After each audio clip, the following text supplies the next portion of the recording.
사진을 보면서 말씀을 좀 시작하겠습니다. 꽃으로 퉁칠 생각하지 마라. 우리 엄마 요새 꽃으로 퉁치는 자녀가 있는 모양입니다. 오지감 현수막을 걸었을까요? 그 다음 사진 한 장 보지요. 이놈들아, 어버이날인데 뭐 없냐? 부안군 행정동호회에서 걸었어요. 어제 부안군 자식들은 별로 안 하는 모양입니다. 그 다음 사진 한번 볼까요? 너 바쁠 것 같아서 어버이날 선물은 내가 알아서 샀다. 입금해라. 고맙다 엄마가. 그 영수증 밑에 보니까 26만 원짜리 영수증이더라고요. 비싼 거 산 것 같아요. 예. 국민학교 다닐 때 어버이날이 다가오면 선생님이 부모님에게 편지를 쓰라고 합니다. 편지를 다 쓸면 걷어가가지고 선생님이 1차 점검을 하고 다시 종례 시간에 돌려줘가지고 집에 갖다 전달해라 그렇게 줘요. 5학년 맹구도 편지를 썼습니다.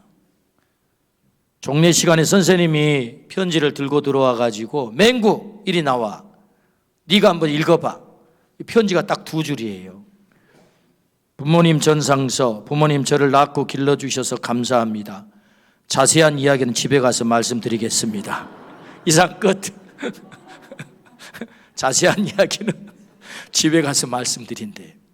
네. 오늘이 어버이날입니다. 어버이날을 맞이할 때마다 설교하기가 점점 어려워지고 힘들어집니다. 부모님의 나이에 가까워지니 부모님을 제대로 섬기지 못했던 것들이 더 많이 생각나기 때문입니다. 설교는 말로 하지만 사실은 설교자의 삶이 메시지이거든요. 그래서 설교가 어렵죠. 살아내야 되기 때문에. 그렇게 살지 못하면서 설교를 해야 하니 저에게는 이중 고통입니다. 그럼에도 불구하고 제가 하나님의 말씀을 전해야 되는 자이기 때문에 오늘 또 고통하면서 말씀을 전해보려고 합니다. 우리가 들으면서도 고통스러울 수도 있고 또 시원할 수도 있고 또 무릎을 칠 수도 있습니다. 그러나 오늘 말씀이 하나님의 음성으로 들려와서 우리 모두가 순종하기를 축복합니다. 아멘. 오늘 말씀의 제목이 꼬인 인생에서 풀린 인생애로입니다. 오늘 본문에는 지독하게 인생이 꼬인 2 여인이 등장을 하는데 나오미와 룻입니다. 나오미라는 이름의 뜻은 기쁨이라는 뜻이지요. 근데 이 나오미가 스스로 베들레헴 땅에 돌아와 나를 더 이상 나오미라 부르지 마라, 기쁨이라 부르지 마라, 마라라고 불러라. 마라라고 하는 뜻은 괴로움, 쓴 그런 뜻입니다. 괴로운 여인이라고 나를 불러라. 그렇게 말을 합니다. 그의 인생이 꼬일도록 꼬였다. 그런 말이겠지요. 그러나 본문은 그런 마라가 다시 나오미가 됐다. 이것이 오늘 말씀의 결론이에요. 마라가 쓴 인생이 기쁨의 인생으로 다시 바뀌었다. 이걸 말씀하고 싶어 한단 말이죠. 꼬인 인생이 풀린 인생이 되었다. 그런 말씀이죠. 그냥 풀린 것이 아닙니다. 그야말로 인생 대박이 난 거예요. 대박. 그 대박의 내용이 뭡니까? 베들레헴에 엘리멜렉, 말론, 기련, 나오미가 살았어요. 흉년이 들었습니다. 먹고 살 것을 해결하기 위해서 찾아보니 모압 땅에 곡식이 있단다 소문이 들려와요. 그곳에 가면 우리 목숨 부지하겠네 하고 하나님을 섬겨야 될 사람이 이방 땅 모압으로 먹고 살 것 해결하겠다고 피난을 갑니다. 거기서 잘 됐으면 좋겠는데 그만 남편 엘리멜렉이 거기서 죽고 맙니다. 이제 아들 둘의 엄마 과부, 그 낯선 동네에서 자녀들, 아들들 장가 보내기는 쉽지 않겠잖아요. 이들이 가난한 사람이니까. 그런데 어떻게 됐든지 아들 둘이 장가를 가게 됩니다. 오르바 룻이라고 하는 며느리를 얻게 된 거지요. 그런데 결혼하자마자 얼마 살지 못하고 자식들도 없이 그만 죽고 말아요. 말론과 기론이. 그래서 세 과부만 남은 것입니다. 당시에 과부란 고아와 동급입니다. 사회적 최대 약자가 고아, 객, 과부였거든요. 얼마나 비참해졌습니까? 인생이 참으로 비참해진 거예요. 근데 놀랍게도 오늘 성경은 뭘 말씀합니까? 우리가 읽은 본문의 말씀에 보니까 그렇게 비참해진 나오미와 룻이 이스라엘 사람들이 가장 위대하게 생각하고 존경하는 다윗 왕의 할머니가 됐다. 이게 성경의 결론이란 말이죠. 엄청난 이야기를 기록하고 있는 것입니다. 그뿐인가요? 이 룻은 이방 여인으로서 예수님의 족보에 당당하게 이름을 올렸다. 인류 구원의 축복의 통로가 되었다. 그것이 오늘 성경의 결론이죠. 비참에서 영광으로, 저주에서 축복으로, 꼬인 인생에서 풀린 인생으로 그들의 인생이 바뀌었다를 말씀하는 것이 오늘 본문입니다. 왜 이런 일이 일어났을까요? 어떻게 이런 일이 일어났을까요? 그것은 하나님이 물론 하셨지만 그렇다고 해서 하나님이 모든 사람을 통해서 그렇게 하진 않았다는 거예요. 하나님께 쓰임받는 사람이 있었는데 그것이 누구예요? 나오미와 룻이었다. 인생 꼬일 대로 꼬였던 나오미와 룻이 그들의 인생이 풀려서 이 위대한 구원의 역사의 중심 인물이 되었다. 어떻게? 나오미와 룻이 아름다운 관계를 이루어서 어머니는 사랑하고 며느리는 효도하고 이 아름다운 관계를 이루어서 이렇게 쓰임을 받았다라는 말씀이죠. 때문에 이 어버이날에 우리에게 이 말씀을 왜 들려주실까요? 우리도 하나님 사용하셔서 너의 자녀 손들을 통하여서 이렇게 다윗과 같이 위대한 인류 구원의 통로가 되는 축복의 통로가 되도록 너희가 그렇게 쓰임받으면 좋겠어. 그 아름다운 관계를 이루어서. 그래서 이 말씀을 오늘 듣게 하는 거지. 오늘 이 말씀을 통하여서 꼬인 인생이 풀린 인생이 되는 이런 복을 우리뿐만 아니라 자녀들이 누리기를 축복합니다. 아멘. 그렇다면 어떻게 우리가 그렇게 쓰임받을 수 있을까요? 꼬인 인생에서 풀린 인생으로 이렇게 멋지게 쓰임받을 수 있을까? 그 첫 번째는 나오미의 모델을 따르라 라고 말씀을 하세요. 오늘 말씀은 부모님에게 주시는 말씀과 자녀들에게 주신 말씀, 이 양방향에 주신 말씀이에요. 첫 번째는 여기 대부분의 앉아 계신 분들이 부모님 되신 분들이세요. 물론 자녀들도 계십니다만은. 그래서 오늘 첫 번째는 나오미 모델을 따르라 라고 말씀하십니다. 여기 아직 부모님이 아닌 분들도 앞으로 부모님이 되겠죠. 그래서 어떻게 부모 노릇을 해야 되는지를 오늘 말씀을 잘 통해서 듣기를 축복합니다. 아멘. 인간관계 중 가장 어려운 관계 중 하나가 고부관계입니다. 그래서 시월드라고 하지요. 시월드. 얼마나 시월드가 심각하면 시금치도 안 먹을까요? 제가 시금치를 겁나게 좋아하는데 시자 들어가면 먹지도 않는다는 거예요. 이 시월드가 심각한 것입니다. 고부간 관계는 대표적 어려운 관계이죠. 단순히 여기 고부간 관계라고 했을 때 이 관계를 그저 꼭 시어머니와 며느리만의 관계를 말하고 있는 건 아닙니다. 모든 인간의 관계를 말하고 있는 거예요. 모든 인간의 관계. 그런데 관계가 나빠야 할 시어머니 나오미와 며느리 룻은 가장 아름다운 고부 관계를 이루었다. 그것이 오늘 말씀인 것입니다. 시어머니는 사랑하고 며느리는 효도했다. 바로 그것이 꼬인 인생이 풀린 인생의 비결이었다. 그게 메시지거든요. 그렇다면 둘의 관계가 어떻게 그렇게 아름다운 관계가 될 수 있었을까? 그래서 풀린 인생을 살 수 있었을까? 위험하잖아요. 오늘 그 말씀을 듣기를 축복합니다. 첫 번째, 그를 먼저 생각하라 라고 말씀하세요. 룻기서 1장 13절, 너희가 어찌 그들이 자라기를 기다리겠으며 어찌 남편 없이 지내겠다고 결심하겠느냐. 내 딸들아, 그렇지 아니하니라. 여호와의 손이 나를 치셨으므로 나는 너희로 말미암아 더욱 마음이 아프도다. 시어머니가 며느리를 보니 마음이 너무 아프다고요. 며느리를 먼저 생각했다고요. 여호와 하나님이 나를 치셔서 내 남편도 죽고 두 아들도 죽었다. 내 잘못 때문에 너희들이 고통을 당하는구나, 이렇게 생각을 하는 거예요. 내 잘못 때문에 너희가 고통을 당하는구나. 그러니까 며느리를 보니까 마음이 너무 아파. 창창한 나이에 정상 과부가 됐잖아요. 자식도 없이. 그 인생이 얼마나 꼬였습니까? 그래 마음이 아파.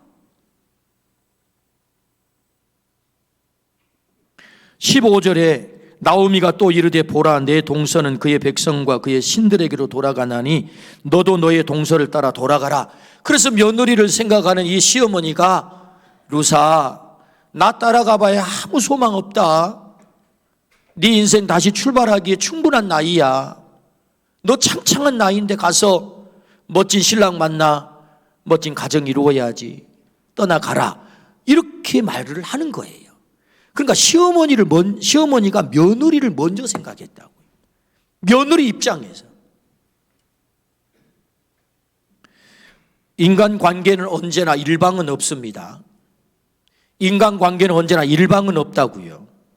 한쪽만 잘한다고 관계가 좋아지는 것 아닙니다. 서로가 서로에게 상대방을 먼저 생각하는 마음이 앞설 때 좋은 관계를 이룰 수가 있는 거지요. 남편은 아내를 먼저 생각하고, 아내는 남편을 먼저 생각하고, 시어머니는 며느리를 먼저 생각하고, 며느리는 시어머니를 먼저 생각하고, 부모는 자식을 먼저 생각하고, 자식은 부모를 먼저 생각하는, 서로가 서로를 먼저 생각하는 이 역지사지의 마음이 있을 때 관계가 좋아지는 거지, 내 입장에서 나조차고 일방적으로 하면 관계가 틀어진다고요. 시어머니 나오미는 며느리를 먼저 생각했어요. 그의 입장에서 그가 어떻게 하면 더 좋아할까, 이렇게 말이에요. 며느리 룻이 시어머니에게 정말로 잘했죠. 오늘 성경에 보면 너무 잘했죠. 어머니가 가는 곳에 나도 가고 어머니가 머무는 곳에 나도 머물겠나이다 하니 며느리들이 할 수만 있으면 시어머니 품에서 떠나려고 하는 것이 씨월드지, 엄마 가는 곳에 나도 갈게요, 이런 며느리가 어디 있어요. 어서 속히 여기를 벗어나야지. 그게 일반적인 것 아닙니까? 그런데 껌딱지처럼 어머니 곁에 탁 달라붙었어요. 며느리 룻이 그냥 잘한 것 아닙니다. 어머니가 먼저 며느리에게 마음을 썼다고요. 마음이 아팠다고요. 며느리 룻을 보니 짠했다고요. 여러분, 이 짠한 마음이 있기를 축복합니다. 며느리 되어준 것만 해도 얼마나 감사해요. 사위 되어준 것만 해도 얼마나 감사합니까, 여러분. 그가 내 아들이 되어주고 내 딸이 되어준 것만 해도 얼마나 감사합니까? 생각해 보면 우리는 자식을 위해서 부모가 뭘 많이 했다고 생각이 드는데, 사실 우리가 자녀를 기르면서 그 자녀 때문에 얻은 기쁨이 또 얼마나 큽니까? 사실 자녀 때문에 얻은 기쁨이 더 클 것입니다. 그 사람 입장에 서보는 거죠. 먼저 그 사람의 입장에 서서 먼저 그 사람을 생각하는 거죠. 이것이 나오미의 모델이에요. 첫 번째, 먼저 그 사람을 생각하라. 여러분, 그렇게 하기를 축복합니다. 두 번째는요, 나오미 모델이 뭡니까? 친밀하게 다가가래요. 룻기서 3장 16절에 룻이 시어머니에게 가니 그가 이르되 내 딸아 어떻게 되었느냐 하니 룻이 그 사람이 자기에게 행한 것을 다 알리고, 나오미가 며느리 룻을 부를 때 내 딸아 이렇게 부릅니다. 8번씩이나 그렇게 불러요. 여러분 솔직히 우리끼리 얘기지만 여러분 며느리는 며느리입니다. 딸이 아니에요. 며느리는 며느리지. 그런데 성경은 왜 내 딸아 이렇게 다정하게 시어머니가 며느리를 부르는 이 부름을 성경은 그대로 기록할까요? 그것은 나오미가 며느리에게 먼저 친밀하게 다가갔다는 것입니다. 친밀하게. 무장해제를 하고 격식을 따지지 않고 기대를 좀 접고. 우리는 기대가 너무 높아요. 기대가 높으려면 아들을 다 잘 길러놔야지. 기대가 높으려면 아들을 잘 길러놔야지. 우리는 너무 기대가 높아요. 친밀하게 다가간 것입니다. 나오미가. 그래서 나오미에게 룻은 사랑하는 딸이 된 거예요. 엄마에게 딸은 모든 것이 다 짠합니다. 저 어린 것이 저 새끼를 낳아가지고 기르는데 얼마나 고생할까. 세상에 아기가 아기를 낳아서 기르네. 그냥 짠한 거예요. 그 딸이 친정에 와서 엄마 앞에서 누워서 뒹굴어도 흠이 하나도 안 돼요. 딸아, 더 누워있어, 더 누워있어. 아이고, 이불 덮어줄까이? 며느리가 그렇게 누워서 뒹군다고 생각을 해보세요. 이것이 버릇이 없이 말이야. 딸이 된다는 것은 흠이 안 된다는 거예요. 어떤 일을 해도 용납이 된다는 거죠. 그러니까 이 나오미가 룻 며느리를 내 딸아, 딸처럼 여기고 그 룻이 하는 것이 흠이 안 되는 거예요. 아들이 엄마 아버지 앞에 누워도 흠이 안 되는 것처럼 격식을 따지지 않아도 자식은 흠이 안 되죠. 그와 같이 친밀하게 다가간 것입니다. 오늘 여기 부모님들이 계시다면 이렇게 친밀하게 다가가기를 축복합니다. 시어머니가 계시다면, 시아버지가 계시다면 친밀하게 다가가라. 시집간 딸 집에 친정엄마가 갔어요. 그런데 세상에 딸이 TV 앞에 다 리모컨 들고 앉아서 열심히 TV를 보는데 사위가 그냥 막 땀을 뻘뻘 흘리면서 싱크대에서 막 설거지를 하는데, 이 친정엄마 보기에 얼마나 사위가 그냥 듬직하고 좋은지, 웜에 내 사위 그냥 겁나게 좋네. 이렇게 좋은 사위가 어떻게 들어왔을까?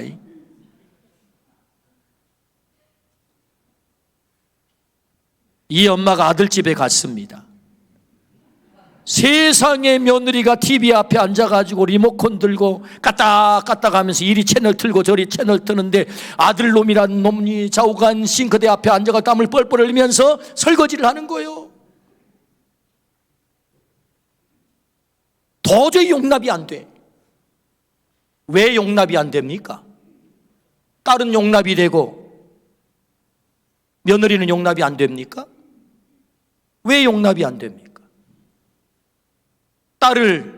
딸이 TV 앞에 앉아서 TV 보는 것이 귀하고 사위가 그렇게 땀을 뻘뻘 흘리면서 설거지하는 것이 귀해 보인다면 며느리가 앉아서 TV 보는 것도 귀하게 보여야죠. 여러분 그렇게 하기를 축복합니다. 아멘이 막 절로 나오시네. 관계는 일방이 없어요. 쌍방이지. 서로가 잘하지 않으면, 그것을 흠을 잡기 시작하면 어떻게 견딥니까? 그래서 나오미는 룻을 내 딸아 그렇게 부르면서 친밀하게 무장해제를 하고 기대를 좀 낮추고, 그래 내 아들이랑 살아만 줘도 감사하다. 내 아들 아내 되어줘서 감사하다. 내 딸 사위 되어줘서 감사하다. 우리 아멘 하십시다. 그러니까 아름다운 관계를 이루어서 이 관계를 통해서 다윗이 오죠. 세 번째, 나오미 모델. 신행일치를 하라 그랬어요. 신행일치를 하라. 룻기서 1장 16절입니다. 룻이 이르되 내게 어머니를 떠나며 어머니를 따르지 말고 돌아가라 강권하지 마옵소서. 어머니께서 가시는 곳에 나도 가고 어머니께서 머무시는 곳에 나도 머물겠나이다.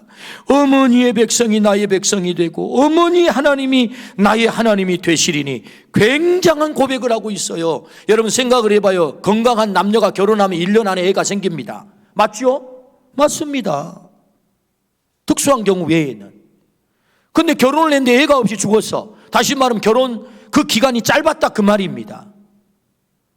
룻은 모압 여인이에요. 하나님을 믿지 않는 여인이었다고요. 불신 며느리를 나오미가 본 것입니다. 그런데 이 룻이 시집을 왔어요. 와서 시집을 와 보니까 세상에 나오미 시어머니가 계시는데 얼마나 믿음이 좋은지. 근데 믿음만 좋은 게 아니요, 삶이 기가 막혀. 믿는 대로 살아. 믿는 대로 산다고요. 그러니까 이 모압 여인이, 하나님 모르던 이 모압 여인이 와가지고, 와, 우리 시어머니가 믿는 하나님, 내 하나님, 이렇게 고백하는 것입니다. 이 하나님 믿겠다고. 어머니의 백성이 내 백성, 어머니 하나님이 내 하나님. 뭐예요? 신행일치를 이루었다는 거죠.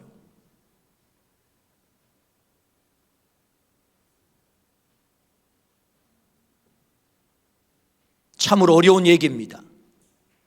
어려운 말씀이지요. 그럼에도 불구하고 우리가 해야 되는 것입니다. 완벽하게 그렇게 실행하지 못해도 그렇게 하기 위해서 몸부림을 쳐야죠.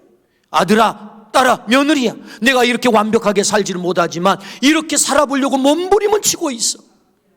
이렇게 해야죠. 신행일치. 왜 관계가 깨집니까? 왜 실망하고 돌아섭니까? 신행일치가 아닌 신행불치. 자녀들이 부모가 살아가는 삶의 모습을 보고 헷갈리기 시작하는 것입니다. 뭐야? 믿는다고 하면서, 예수님 믿는다고 하면서, 뭐야? 왜 이렇게 헷갈리게 하시는 거야? 왜 관계가 깨지냐고요? 신행일치, 믿음과 삶이 달라요. 때문에 아름다운 관계는 존경받는 부모의 삶이 먼저입니다. 여러분, 오늘 여기 부모님들의 삶이 자녀들에게 존경받기를 축복합니다. 존경을 받아야 됩니다. 갈라디아서 말씀에 심는 대로 거둔다라고 하는 말씀이 있습니다. 그 말씀 만고불변의 진리이지요. 비판을 심고 어떻게 칭찬의 열매를 거두겠습니까? 우리가 자녀를 기른다고 하는 것은 백지와 같은 자녀들의 마음속에 씨앗을 심는 것이거든요. 비판의 씨앗을 심어놓고 미움의 씨앗을 심어놓고 거기 사랑의 열매를 거둬요? 칭찬의 열매를 거둬요? 그런 경우가 어디 있습니까? 부정을 심어놓고 긍정을 거둬요? 무시를 심어놓고 존경을 거두어요? 불신을 심어놓고 신앙을 거두어요? 불순종을 심어놓고 순종의 열매를 거두어요? 폭력을 심어놓고 평화를 거둬요? 거짓을 심어놓고 진실하기를 기대해요? 저주를 심어놓고 축복을 기대해요? 죽이는 말을 날마다 해놓고 그에게서 살리는 말이 나오기를 기대해요? 교회를 욕하고 교회를 폄훼해놓고 우리 자녀가 그 교회를 다니기를 기대해요? 누가 그 교회를 다니고 싶겠습니까? 영적 지도자를 비난하고 욕하고 그 영적 지도자에게서 하나님의 말씀의 은혜를 받기를 기대해요? 어떻게 은혜가 되겠습니까? 뭘 심었느냐? 뭘 심었느냐? 신행일치. 신행일치. 우리가 정말로 우리 자녀들에게 신앙을 기대한다면 내가 먼저 믿음을 보여야 되고, 진실을 기대한다면 내가 먼저 진실하게 살아야 되고, 교회에 가서 은혜 받기를 기대한다면 교회를 존경하고 존중하고, 그 종으로부터 말씀 듣고 은혜 받기를 기대한다면 그 영적 지도자를 존중해야 돼요. 할렐루야. 그래야 그 열매를 기대할 수 있지 않겠습니까? 신행일치. 우리 아이들이 우리의 등 뒤에서 배우잖아요.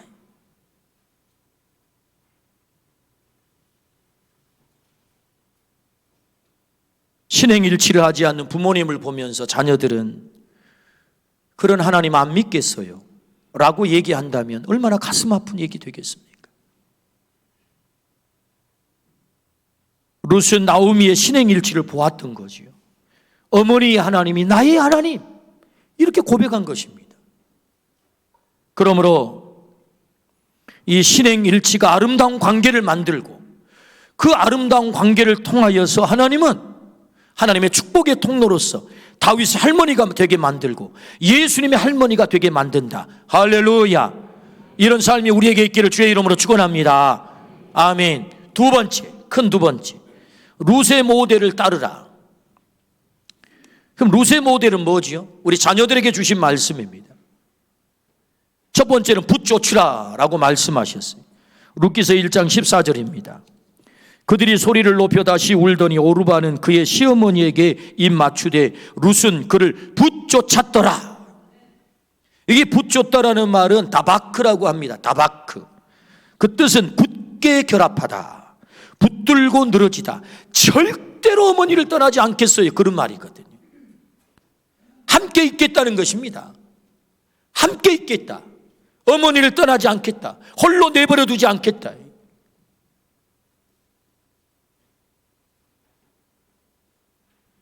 룻이 어머니와 함께 있으면 어떻게 룻의 인생이 잘 필까요? 뭐 좋은 일이 생기겠습니까?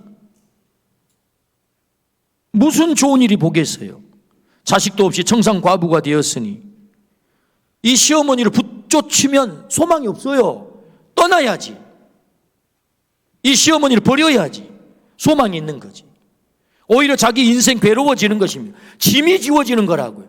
여러분, 룻이 베들레헴에 돌아와 가지고 그 시어머니를 어떻게 봉양합니까? 날마다 밭에 나가서 이삭을 주워다 그 식량으로 어머니를 봉양해야 되는, 자기 몸이 피곤해진다니까요. 자기가 일터 나가서 돈 벌어가 월급으로 어머니를 먹여 살려야 되는 형국이라고요, 이거에. 그럼 뭐예요? 붙쫓으면 안 되는 거지. 떠나야지요. 근데 룻이 어떻게 했다고요? 붙쫓았다고. 다바크했다고. 나는 어머니를 절대로 떠날 수 없어요. 어머니와 함께 있을 거예요. 이 시대의 자식들에게 가장 어려운 숙제죠. 가장 무거운 얘기입니다. 이 얘기가 가장 무거운 얘기예요. 어머님과 함께 산다는 것은 참으로 어려운 일이 된 세상입니다. 그래서 심심치 않게 뉴스가 들려오기를, 어르신들 고독사 뉴스가 들려옵니다. 돌아가신 지 한 달 만에 발견이 되어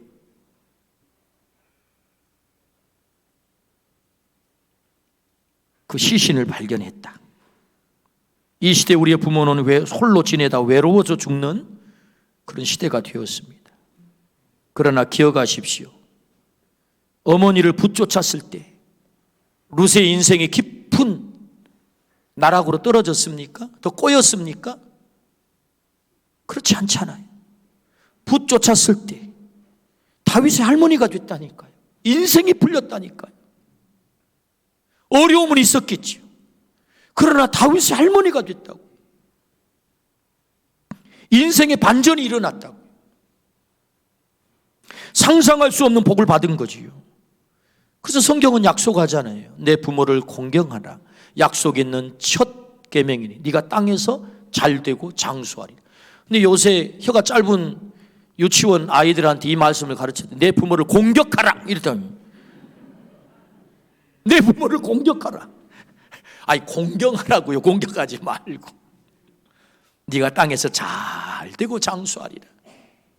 반전이 일어난다고요. 우리 아멘 하십시다. 효도는 뭡니까? 붙쫓는 거예요. 다바크하는 거예요. 함께 있는 것입니다. 함께. 빈말이라도 어머니, 아버지, 우리 집에 오시면 좋겠어요. 이렇게 할 수 있으면 얼마나 좋을까요? 우리와 잠깐 같이 계세요. 그럴 수 있으면 또 얼마나 좋을까요? 두 번째 우리 룻의 모델, 자상하게 알려드려라 라고 말씀하세요. 자상하게 알려드려라. 오늘 3장 16절입니다. 룻이 시어머니에게 가니 그가 이르되 내 딸아 어떻게 되었느냐 하니 룻이 그 사람이 자기에게 행한 것을 다 알리고, 지금 나오미 시어머니가 뭔가 궁금한 게 있잖아요. 어떻게 되었느냐라고 묻잖아요. 그러니까 룻이 뭐라고 그래? 다 알려드렸대요. 다 알려드렸다. 자상하게 알려드렸다. 그럼 여러분, 이 내용이 도대체 뭐예요? 이게 알려드릴 만한 내용입니까? 이거 아닙니다. 이 내용 들어가 보면 이런 거거든요. 보아스가 네 기업 물을 자야. 그러니까 보아스가 너한테 썸을 탄 것 같아. 그러니까 보아스가 어디다가 이불을 깔고 눕는지를 잘 눈여겨봤다가 목욕 재개하고 이불 속으로 쏙 들어가 그랬거든요, 엄마가. 그러니까 룻이 또 순종을 했어요. 그대로 예 어머니 말씀대로 하겠나이다 순종을 해가지고 타작마당 끝자락에 이불을 피고 보아스 거기 누운 걸 딱 본 거예요. 그리고 이불 들고 들어갔어요. 더 이상 상상에 맡기겠습니다. 29금 얘기예요 지금. 자, 그래서 새벽같이 일어나가지고 엄마한테 왔다니까요, 룻이. 그 엄마가 궁금해. 이거 여러분 궁금해하면 안 됩니다. 아니 이불 속 얘기를 궁금하면 어떡해. 그런데 엄마가 궁금해. 그래가지고 딸아 어떻게 됐느냐 그랬더니 세상에 이 룻이 이불 속 얘기를 다 얘기하네. 무슨 얘기입니까? 얘기할 수 없는 것까지도 자상하게 알려드렸다 그 말입니다. 그게 효도요. 자세하게 알려드리는 것이, 부모님에게 설명해 드리는 것이. 아따 우리 부모님은 나이가 드셔서 인지기능이 떨어져 내가 아무리 설명해도 잘 몰라, 패스. 아닙니다. 잘 모를 수 있습니다. 그럼에도 불구하고 말씀드려야 될 이유는 내가 잘 모르는데 저 아들이, 저 며느리가 나를 중요한 존재로 여기고 뭔가를 설명하려고 애를 쓰고 있구나, 그걸 아는 것입니다. 나를 중요한 존재로 인정하고 있구나. 이 가족 가운데, 우리 가정 속에서 나를 중요한 존재로 인정하고 있구나. 그것이 중요한 거지. 그 말을 다 이해하는 게 중요한 게 아니에요. 알아먹는 게 중요한 게 아니라고요. 그래서 룻은 어떻게 했다고요? 다 알려드렸다. 심지어 이불 속에서 일어난 일까지. 얼마나 놀라운 얘기입니까? 효도는 자상하게 설명해 드리는 것이고 알려드리는 것이다. 목회 중 아직도 마음에 걸린 것이 있습니다. 제가 목회 한 16, 7년 전의 이야기인데 30 중반의 청년이 질병으로 죽었어요. 너무 가슴이 아팠어요. 그의 어머니는 60 중반의 집사님이셨어요. 그래서 이 어머니에게 알려드려야 된다. 제가 그렇게 말을 했어요. 근데 이 어머니는 암 수술 후에 항암 치료 중이셨어요. 아들의 죽음을 제가 이제 목회하고 있는 교회 우리 집사님이니까 알려야 됩니다 라고 했더니 가족들이 극구 말렸어요. 우리 어머니 이 소식 들으면 뒤로 자빠집니다. 쓰러집니다. 절대 알리지 마세요. 결국 알리지 못하고 장례를 치렀습니다.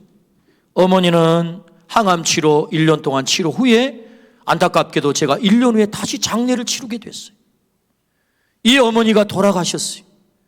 아들이 죽은 줄 모르고 어머니도 죽었어요. 이게 옳은 거예요?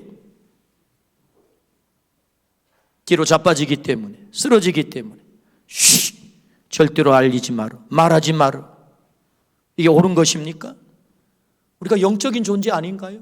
우리가 사람 아닌가요? 우리가 사람이잖아. 가족이 뭡니까? 가족은 기쁨도 아픔도 슬픔도 같이 하는 것입니다. 설령 그 일이 충격이 되어서 쓰러지는 한이 있어도 쓰러져야죠. 아들이 죽었다는데 안 쓰러지는 부모가 어디 있겠습니까? 쓰러져야죠. 내 어머니는 그 큰 형님이 돌아가셨을 때 눈이 멀었습니다. 당연한 거죠. 어느 어머니가 자식을 그냥 보낼 수 있답니까? 그러나 알아야죠. 우리가 사람 아닌가요? 왜 쉬쉬합니까? 60 이상을 살면 산전수전, 공중전을 다 겪어서 웬만한 것 들으면 다 소화됩니다. 웬만한 것 들으면 다 소화됩니다. 만약에 소화가 안 된다면 소화될 수 있는 능력을 기르십시오. 자세하게 알려드리는 것입니다. 그래서 룻은 자상하게 설명한 것입니다. 심지어 이불 속의 이야기까지. 그것이 룻이 어머니와 아름다운 관계를 이룬 거예요. 그래서 그 아름다운 관계를 통해서 다윗이라고는 위대한 축복을 받게 된 거죠. 자식을 낳고 어른이 되어 부모님을 생각할 때 제일 후회로 남는 것은 제가 자상하게 설명해 드리지 못했던 것입니다. 그래서 오늘 어버이날 주보의 글도 후회라는 글을 실었어요. 그 내용이 그런 것입니다. 왜 그땐 그렇게 하지 못했을까? 이 나이가 되고 보니, 이제 환갑이 되고 보니 왜 그땐 그렇게 하지 못했을까? 자녀를 기르면서 궁금한 것이 많습니다. 큰 일도 궁금하지만 작은 일도 궁금해요. 아침 반찬은 무엇인지, 도대체 직장에서 나가서 하는 일은 또 어떤 일인지, 그 상사는 어떤 상사인지, 앞으로 어떤 계획이 있는지. 제발 오늘 여기 젊은이들 계시다면 부모님에게 앞으로 내 계획은 이런 거예요 좀 말씀드리세요.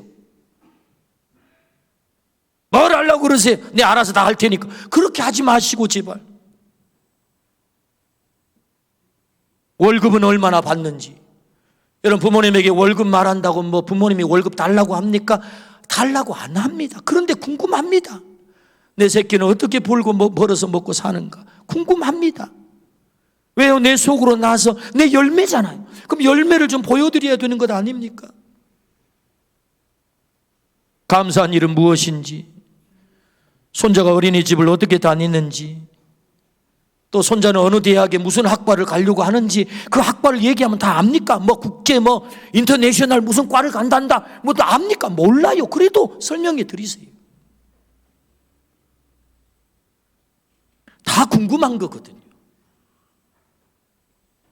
제 어머니는 학교를 못 다니셨기 때문에 제 학교 생활이 참 막둥이 학교 생활이 궁금하셨겠다 지금 생각이 들어요. 제가 공부한 시간만큼 어머니는 기도를 하셨거든요. 그렇게 해서 간 신학대학인이 얼마나 궁금했겠습니까?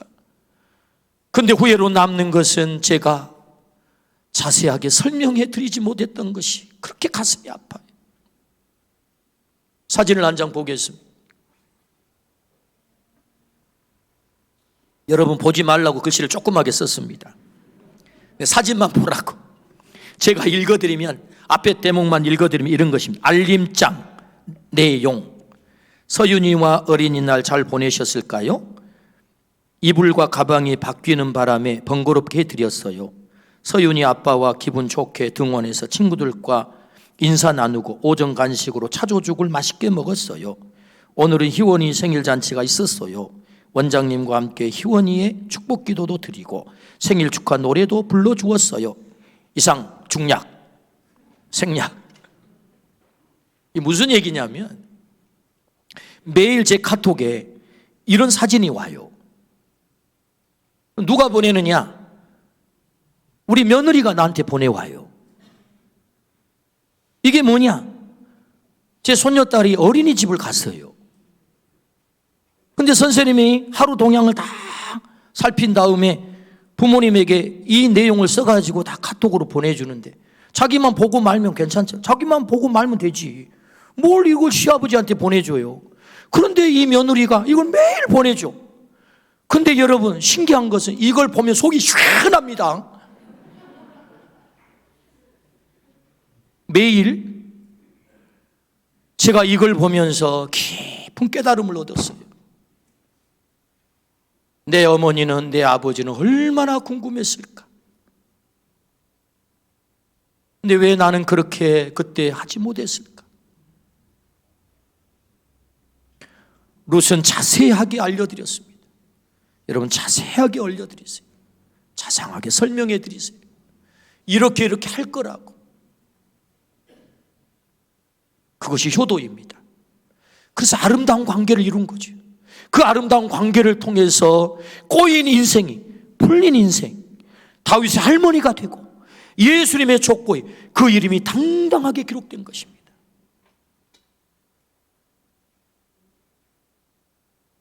오늘 주님 말씀하세요. 꼬인 인생에서 풀린 인생으로 네 인생이 가기를 원해. 그것은 아름다운 관계를 이루면 좋겠어. 어디에서부터? 가정에서부터. 부모와 자녀 사이, 시어머니와 며느리 사이. 일방은 없습니다. 서로 간에 나오미처럼 먼저 마음을 쓰고, 그 입장에서 먼저 마음을 쓰고 친밀하게 다가가고, 그리고 긍휼히 여기고 신행일치를 해서, 그래서